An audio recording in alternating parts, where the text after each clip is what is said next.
নির্বাচিত হয়ে অনুভূতি আসলে এটা তো মানে অনুভূতিটা সম্পূর্ণ ভিন্ন। কারণ রাজবাড়ী পৌরসভার যারা ভোটারবৃন্দ সবাই মন খুলে যেমন ভোট দিয়েছে, আসলে মন খুলে কাজ করার আমার ইচ্ছা আছে। আল্লাহর উপর যথেষ্ট ভরসা আছে। আসলে রাজবাড়ী তো একটা মফস্বল শহর, যদিও ফার্স্ট ক্লাস পৌরসভা। আমার দৃষ্টিতে এখানে বরাদ্দ বিভিন্ন প্রজেক্ট এবং বিভিন্ন ভাবে মাননীয় প্রধানমন্ত্রী এরিয়া হয় মোটামুটি ভালো বরাদ্দ, খারাপ না, ভালোই পাওয়া যায়। আমরা 5 বছর দেখেছি। তারপরে ইউনিট প্রকল্প আছে, এই প্রকল্প ইউনিট 3-তে আসি। সীমিত এরিয়া হলেও ইউনিট করে যদি আমরা যাইতে পারি ইনশাল্লাহ আমি মনে করি যে আমাদের রাস্তাঘাট, ড্রেন এবং বিভিন্ন বাইপাস সড়ক দরকার। কারণ আসলে রাজবাড়ী বাজারে বিশাল একটা জ্যাম লেগে যায়, কারণ রাস্তার স্বল্পতা। বাইপাস কিছু সড়ক বের করতে হবে। আর যেহেতু পদ্মা নদীর পাড়ে রাজবাড়ী শহরটা, সেহেতু এখান থেকে বালুরকিরা হরামশি চলে। তো এর জন্য শহর থেকেও 2টা বাইপাস সড়ক হাইওয়েতে উঠাইতে হবে, নাহলে পরে শহর একটু ধুলাবালিতে পরিণত হয়। এদিকে আমার আছে। আর একটা বিষয় হলো রাজবাড়ির মূলত যে সমস্যাটা আসলে আমাদের এখনও দৃশ্যমান পড়ে নাই চোখে, তবে এটা পড়বে আর কি ভবিষ্যতে। কারণ কি আসলে যে খালখন্দগুলো ছিল, নালাগুলো ছিল, এগুলা কিছু বেদখল হয়েছে, কিছু মানুষ নিজস্ব জমি বাড়ি ঘর ভরাট করে ফেলেছে। তো জলাবদ্ধতার একটা ব্যাপক সম্ভাবনা থাকে আর কি বৃষ্টি হলে পরে। তো সেইটা আসলে পানির যে জলাবদ্ধতা নিষ্কাশনের যে একটা পরিকল্পিত, সেইটা আসলে করা অত্যন্ত গুরুত্বপূর্ণ। নাহলে বৃষ্টির 6 মাসে আমরা শহরটা আসলে একটা নোংরাতে পরিণত হয়ে যায়। কারণ নোংরা পানি আর বৃষ্টির পানি মিলেমিশে একাকার হয়ে যায়। এইটা আমাদের আমার একটা চ্যালেঞ্জ আছে ইনশাল্লাহ, এই জলাবদ্ধতা দূর করা। এবং প্রত্যেকটা ড্রেনই অপরিকল্পিত করার কারণে কোনো ড্রেন থেকে কোনো জায়গায় পানি ভালো করে পাস হয় না, ড্রেনটাও পরিষ্কার করা হয় না। এটাও আমার ইচ্ছা আছে যে আসলে পরিষ্কার পরিচ্ছন্নতা যেহেতু মানের অঙ্গ, শহরটা কীভাবে পরিষ্কার পরিচ্ছন্ন রাখা যায় সেই ব্যাপারে ইনশাল্লাহ আমি চেষ্টার ত্রুটি রাখবো না। অটো স্ট্যান্ডের ব্যাপারে একটু পরিকল্পনা আছে। যদি আমাদের এই চিত্তাহরের যে লেকটা, এই লেকটা যদি আমরা একটু এইখান দিয়ে যদি একটা রাস্তা, হয়তো ক্যানেল, লেকের পাশাপাশি যদি একটা ক্যানেল তৈরি করতে পারি, মানে ফুটপথ না, একটা রাস্তা যদি তৈরি করতে পারি। আর আপনার এই আমাদের আওয়ামী লীগ যে পার্টি অফিসটা, যদিও আমাদের রাজবাড়ী আসলে রেল কেন্দ্রিক, পুরা জমিটা রেলের সাথে আসলে আমাদের বসতে হবে। যদি এদের সহযোগিতা আমাদের একান্ত কাম্য। কারণ রেলকে ঘিরেই কিন্তু রাজবাড়ী শহরটা গড়ে উঠেছে। তো যদি কিছু জায়গা যেটা রেলের পড়ে আছে, যদি আমাদেরকে আমরা দাবি করবো যে একটু ছাড়ার জন্য, হয়তো আমরা ওই জায়গায় অটো স্ট্যান্ড করার একটা পরিকল্পনা আছে। হয়তো বাকিটা চেষ্টা করবো। এমপি মহোদয় আছে, সবাইকে নিয়ে জনপ্রতিনিধি, আরও যারা বড় বড় জনপ্রতিনিধি আছে, যারা নেতৃবৃন্দ আছে রাজবাড়ী, তাদেরকে নিয়েই চেষ্টা করবো যে ইনশাল্লাহ যাতে আমরা এই অন্তপক্ষে অটো, যেহেতু আসলে বেকারত্ব দূর করেছে, কারণ রাজবাড়িতে এমনি স্বল্প আয়ের মানুষ বেশি। তো এদেরকে বাদ দেওয়ারও কোনো সুযোগ নেই। এর জন্য এদের একটা ব্যবস্থা করতে হবে।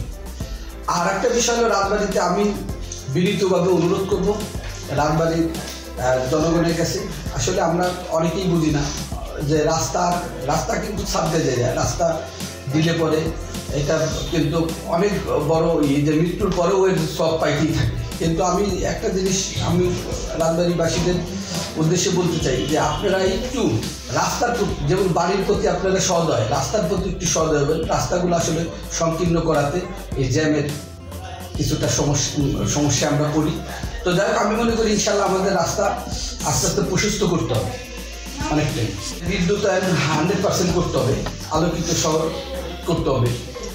কারণ অনেক জায়গায় বিদ্যুতের এখনও লাইট পোস্টে হয়তো দেখা গেল যে আমরা করেছি কিন্তু লাইট নেই, এরকম কিছু সমস্যা আছে। আর অবশ্যই তো পৌরসভাটা সুন্দর, এমনি রাজবাড়ী পৌরসভা না, রাজবাড়ী শহরটাই সুন্দর আমি মনে করি। তবে এটা একটু ধুলাবালি মুক্ত করতে হবে। তারপরে যে জায়গা নোংরা আছে, আমার এমনি আগের প্ল্যান আছে যে গার্বেজ টু গার্ডেন, যে সমস্ত এলাকায় যে সমস্ত হয়তো ড্রেনের পাশ দিয়ে নোংরা বা কিছু জায়গা পড়ে আছে এমনি সেসব জায়গায় ইনশাল্লাহ আমরা ফুলের বাগানে পরিণত করব।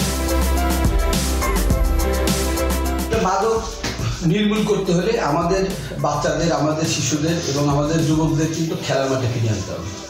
তো আমি মনে করি মাদকের মূল কাউন্টার যদি আমরা দিতে চাই, প্রথমত সামাজিক সচেতনতা এবং দ্বিতীয়ত খেলার মাঠে বাচ্চাদের ফিরিয়ে আনতে হবে।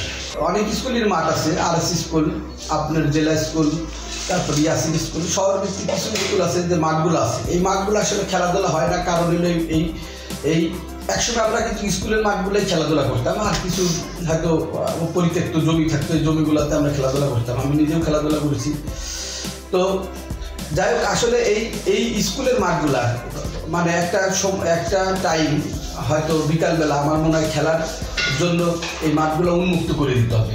অনেক স্কুলের মাঠেই এখন ওই বাউন্ডারি করাতে, গেট করাতে হয়তো এলাকার যে বাচ্চারা স্কুলের মাঠে যে খেলাধুলা করবে ওই মাঠগুলো তখন বন্ধ থাকে।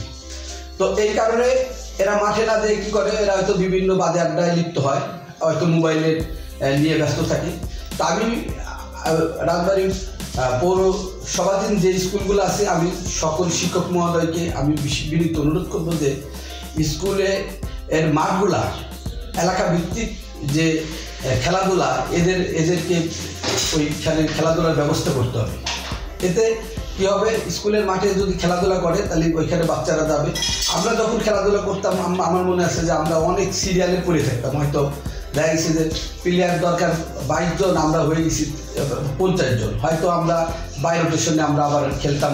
আবার অনেক সময় বল কুড়িয়ে আনতাম, ওই মাঠের পানিতে আশপাশে পানি থাকতো, পানিতে কুড়িয়ে এনে তারপরে আমরা খেলতাম। তো যাই আসলে এখন তো মাঠের ছেলে পেলে পাওয়াই যায় না আর কি। এর একটা কারণ হলো স্কুলের মাঠগুলা আবদ্ধ করার মানে ই করে ফেলছে আর কি, বাউন্ডারি দিয়ে ঘেরার কারণে অনেকেই সেই জায়গা হয়তো যায় না, বা অনেক খেলতে গেলেও হয়তো দেখা গেল কিছু বাধা নিষেধ থাকে। তবে এই বাধা নিষেধ খেলাধুলার ক্ষেত্রে উঠিয়ে আনতে হবে।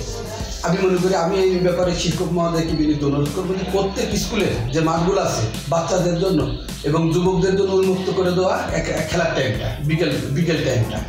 খেলাধুলার ব্যাপারে আমার কোনো থাকবে না, এই জায়গায় আমি একেবারে 100% আমি চেষ্টা করবো যে খেলাই হোক। আমি আগেও বলেছি শয়তানি করে রেখে যে ডানগড়ির থেকে সাতছাড়া যে খেলাই হোক, কায়িক পরিশ্রম যে খেলাধুলা আছে সেইগুলোতে আমি ইনশাল্লাহ সার্বক্ষণিক পাশে থাকবো এবং চেষ্টা করবো খেলাধুলা ফিরে আনার রাজবাড়ী পৌরসভা। পৌরবাসীদের বলার মধ্যে আসলে সবাইকে, আমার রাজবাড়ী পৌরবাসীকে আমার অন্তরস্থল থেকে কী বলবো আর কি, অনুভূতিহীন হয়ে পড়ছি। কারণ এত ভোট তারা আমাকে দিয়েছে, এর জন্য তাদের কাছে আমি কৃতজ্ঞ, মহান রাব্বুল আলামিনের কাছে কৃতজ্ঞ। যে আসলে আজকে তাদেরকে আমি বলবো যে আসলে আমার একার পক্ষে সব কাজ করা সম্ভব না।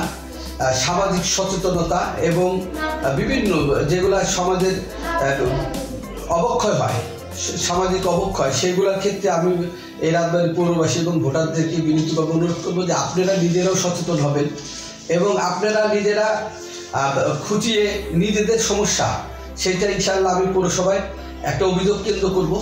নিজে সচেতন থাকবেন এবং প্রতিবেশী এবং সবাইকে সচেতন করব। আর আরেকটা বিষয় হলো, আমরা যদিও আজকে রাস্তাঘাটের উপরে যে বালি অনেক সময় ফেলে রাখি, দীর্ঘক্ষণ রেখে আমরা কাজ করি, এইটা আমি বিনীত অনুরোধ করবো যে আপনারা এটা করবেন না। কারণ কি, রাস্তায় এর কারণে অ্যাক্সিডেন্ট বাড়ছে এবং অতিরিক্ত ধুলাবালি হয়।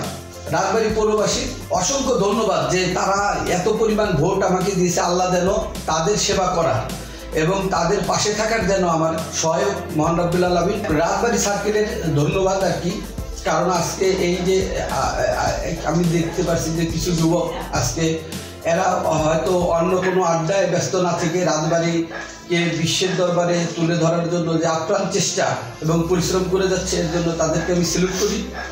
তারা যেন আসলে এই সমাজের অবক্ষয়গুলো না তুলে ধরে সমাজের ভালোগুলোও তুলে ধরে। পরিশেষে এই সকল মিডিয়া, সাংবাদিক আছে, সবাইকে ধন্যবাদ জানাই। তারা সমাজের বিবেক যেন তারা বিবেক দিয়েই যেন কাজ করে, তারা যেন কোনো মোহে না পড়ে সংবাদ প্রচার না করে, এই আশা রেখে আমি আমার বক্তব্য এখানে শেষ করছি। জয় বাংলা, জয় বঙ্গবন্ধু, আল্লাহ হাফিজ, আসসালামু আলাইকুম।